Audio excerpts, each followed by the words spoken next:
So regarding Jeff Falcon, and when you did the fight scene, I know there was two scenes. There was one with Jeff Yu against Cynthia, and the one with the containers. So I was wondering if you could tell us about how was it working with Cynthia? You know, how many days did it took and hours regarding the fight scenes? Working with Cynthia was just a lot of fun.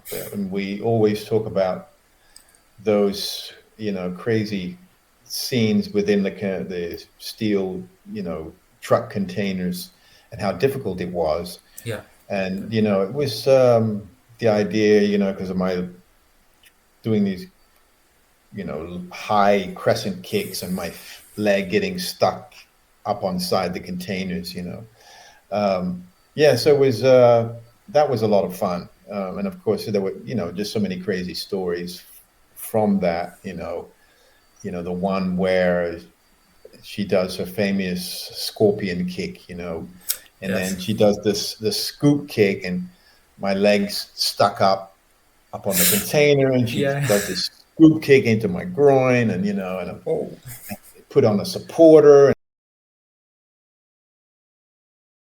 and then that wasn't enough, and then they're thinking of how else can they do this without me getting injured, and it basically came down to the fact that I'm stuffing toilet paper, rolls and rolls of it down the front of my pants, just some crazy things. And considering, this is what was kind of strange, considering the height between Jeff Falcon and myself.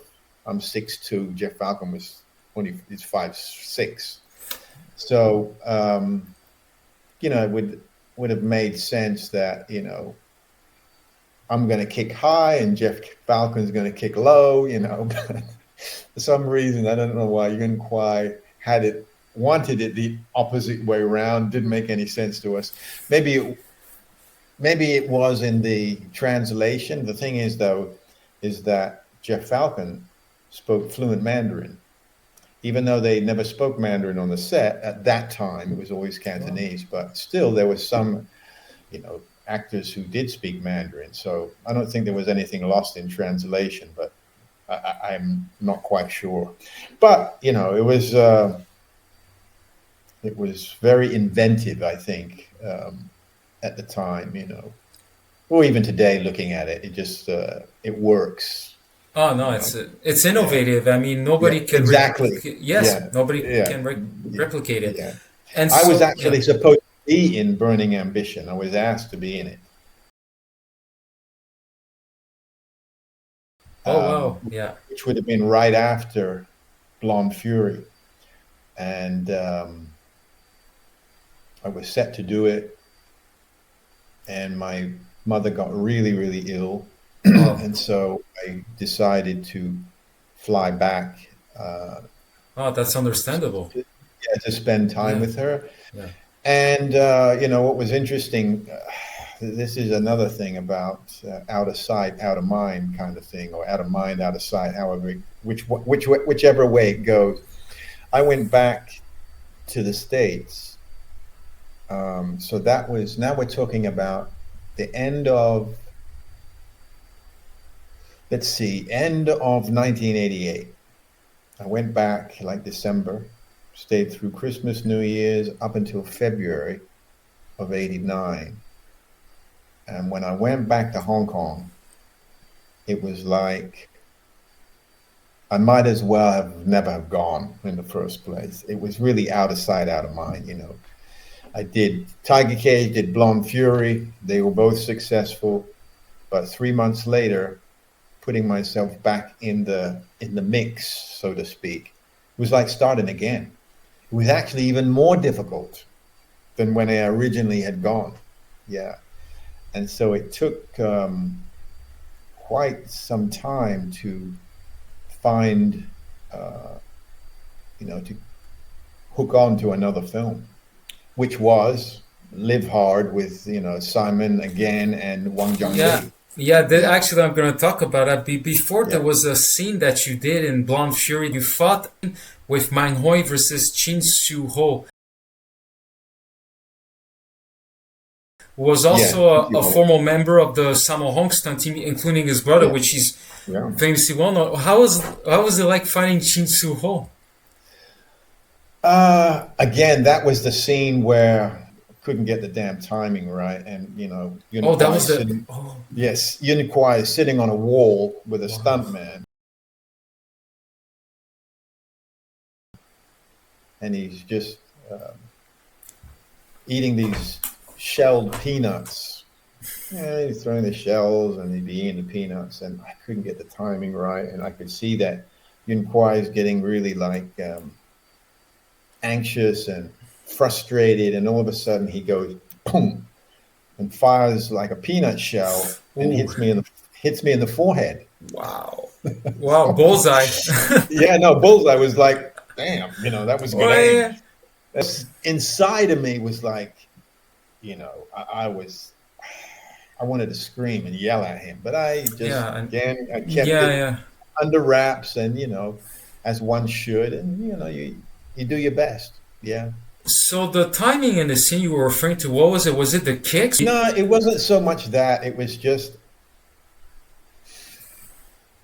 there's an interesting dynamic between two people doing action on set. It's kind of like a dance, right? Except you're trying to punch and kick each other, So there's a dynamic of the most important thing is this timing that you have back and forth. And sometimes it's, it's not easy to get because everyone has their own sense of timing. And so all of a sudden now you get thrown in with this new person you've never done the dance with, so to speak. And you have to feel their timing back and forth, as they do mine. So, it can be very, very difficult.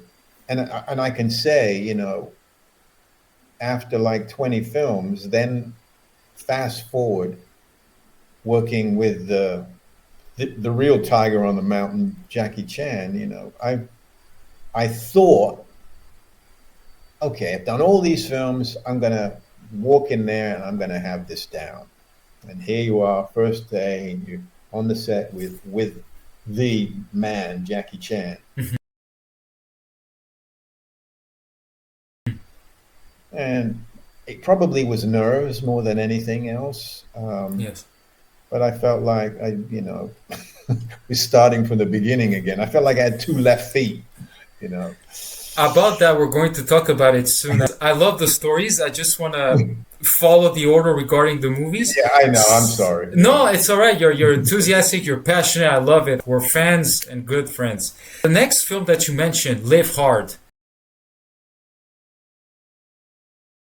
Now, this is a fun film because I went to rewatch it. And so you got to work for the first time with one of my favorite martial artists, Australian actresses, which I became a fan of. It's Maree Penn. This is the first time you two collaborated. This was her first Hong Kong movie as well. Also, you got Hwang Jang-Lee in the movie. You got Eddie Ko. You got Ellen Lui.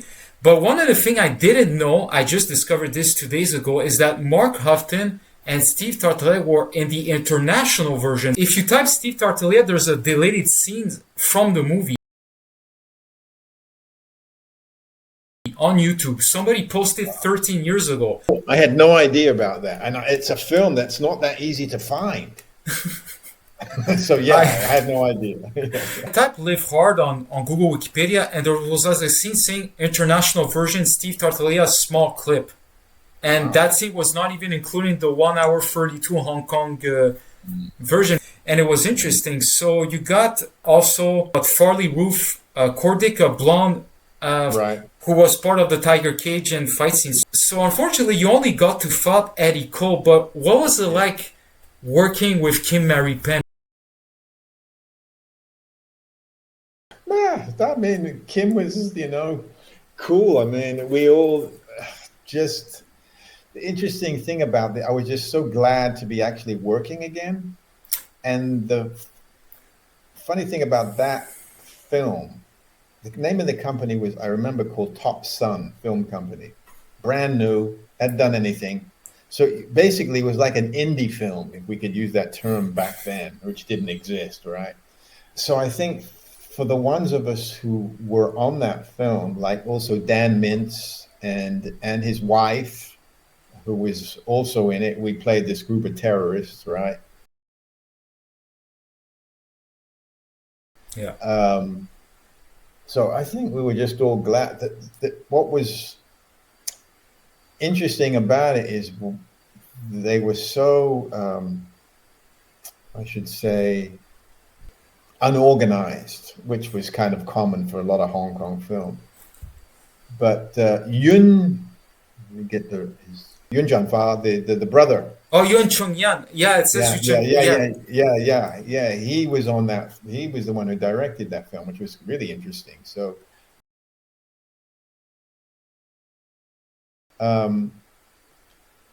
yeah, I mean, it was so unorganized, and he was coming from another film, so he was going from working on 2 films back to back. He would go from one film and then he'd come to Nows, and most of the time he'd be like tired, he'd be sleeping, and they'd have to wake him up and say, okay, we're ready to go. And obviously the film Live Hard was not on his importance list, so whatever movie he was working on beside that was way more important than this one. But the good thing for us was there was heaps of overtime. And so we were making actually more money working overtime than actually our daily rate at the time. So, you know, and which was, I don't want to put the premise that it's only about the money, but at that time it really was, you know, at least for me, yeah, it was really, I was really struggling to stay afloat in Hong Kong at that moment, you know.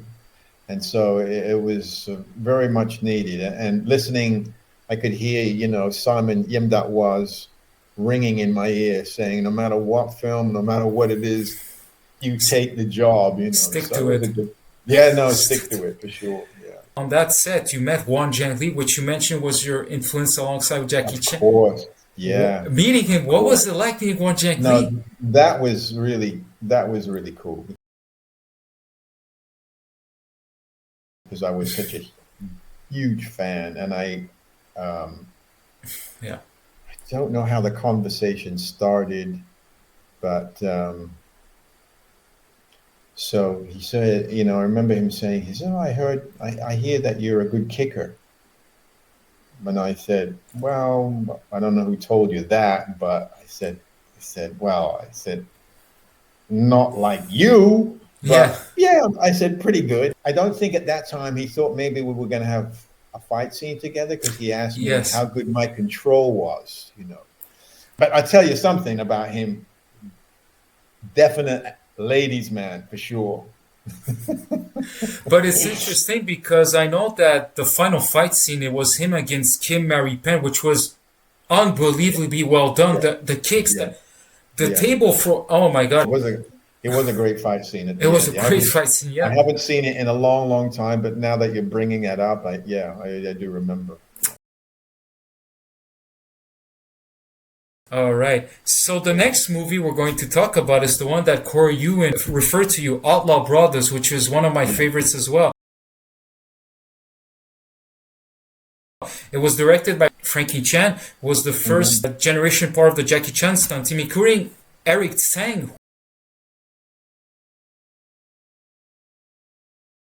who was involved as well in the project, the Hong Kong funny little guy.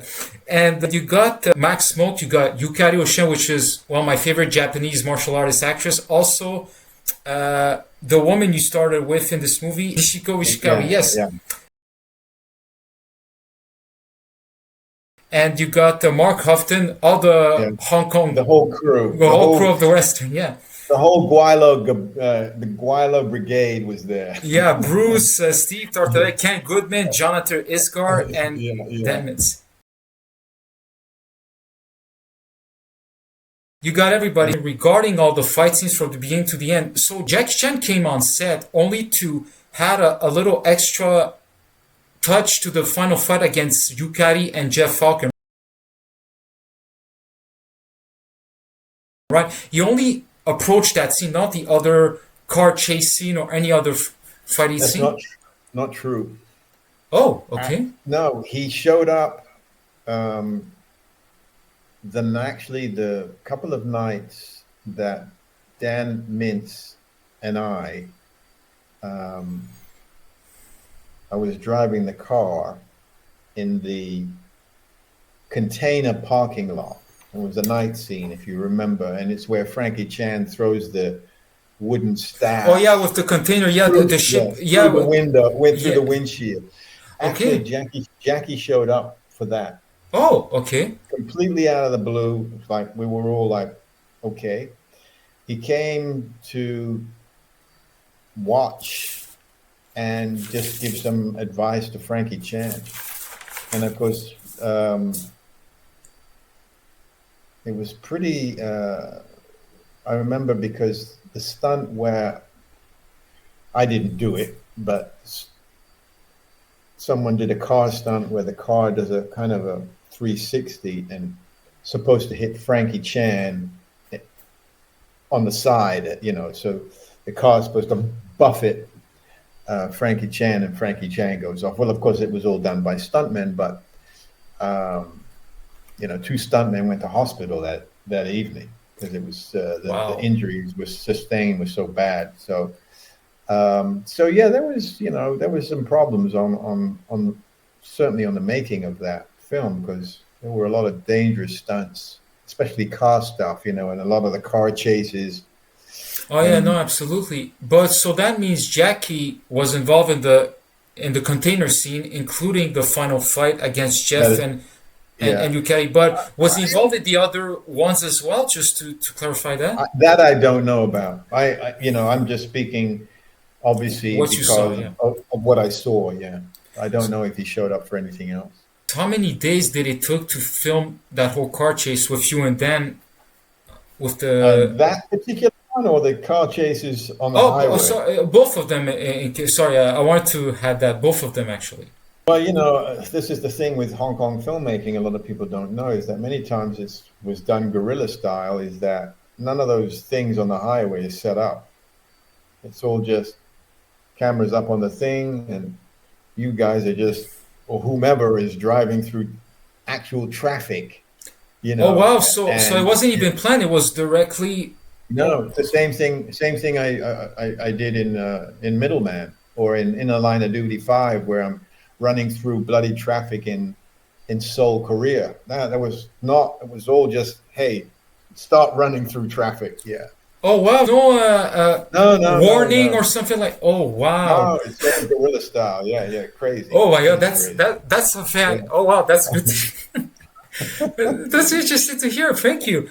The famous warehouse scene where you fought Yukari and also Ken Goodman was involved in the fight. So how was it like meeting Yukari Oshima and fight with her? Because I'm a huge fan of her work.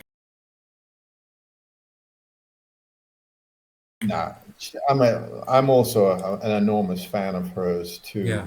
My two favorite female martial arts screen personalities is Cynthia and Yukari. Yeah. So to get to work with both of them was and tough as nails, man. Because here she's tiny little thing, even tinier than Cynthia. And having to fight guys all day long, and she's always up against some of these tough guys. I've got to give it to her. Suffering all the bruises and what have you, and take after take after take.